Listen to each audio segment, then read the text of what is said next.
येत्या सोमवारी म्हणजे नरक चतुर्दशीच्या दिवशी सायंकाळी 7 वाजता पनवेल शहरात दीपोत्सव 2025 हा भव्य कार्यक्रम आयोजित करण्यात आला आहे। या कार्यक्रमाचे आयोजन भारतीय जनता पार्टी पनवेल शहर मंडळाचे उपाध्यक्ष केदार भगत यांच्या पुढाकाराने करण्यात आले आहे।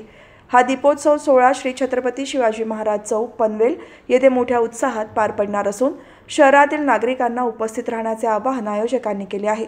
कार्यक्रमाचे खास आकर्षण म्हणून फायर शो आणि वधू ढोल ताशा पथकाचे शानदार सादरीकरण होणार आहे। दीपावलीच्या शुभ मुहूर्तावर दिव्यांच्या प्रकाशात आणि ढोल ताशांच्या गजरात पनवेलकरांना एक वेगळा अनुभव मिळणार आहे। केदार भगत यांनी या प्रसंगी सांगितले की दीपोत्सव हा आनंद, ऐक्य आणि संस्कृतीचा उत्सव आहे। या सर्व नागरिकांनी कुटुंबासह या सोहळ्यात सहभागी व्हावे आणि एकत्रितपणे सण साजरा करावा असे आवाहन त्यांनी केले। पनवेल शहरात दरवर्षीप्रमाणे यंदाचा दीपोत्सवही उत्साह, रोषणाई आणि सांस्कृतिक कार्यक्रमांनी उजळून निघणार आहे। नमस्कार, मी केदार सुरेश भगत, भारतीय जनता पार्टी पनवेल शहर उपाध्यक्ष। दरवर्षीप्रमाणे दिवाळीमध्ये आपण दीपोत्सव हा साजरा करत असतो।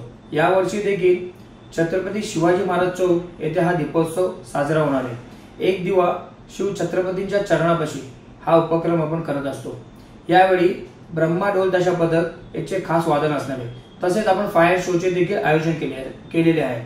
आपल्या विधानसभेचे लोकप्रिय आमदार प्रशांतदादा ठाकूर यांची प्रमुख उपस्थिती आपल्याला इथे लाभणार आहे। तरी मी सर्व नागरिकांना विनंती करेल की आपण सोमवार दिनांक 20 रोजी संध्याकाळी 6:30 वाजता छत्रपती शिवाजी महाराज चौक येथे येऊन या दीपोत्सवात सामील व्हा। तसेच आपणा सर्वांना दीपावलीच्या खूप खूप शुभेच्छा। जय हिंद, जय महाराष्ट्र।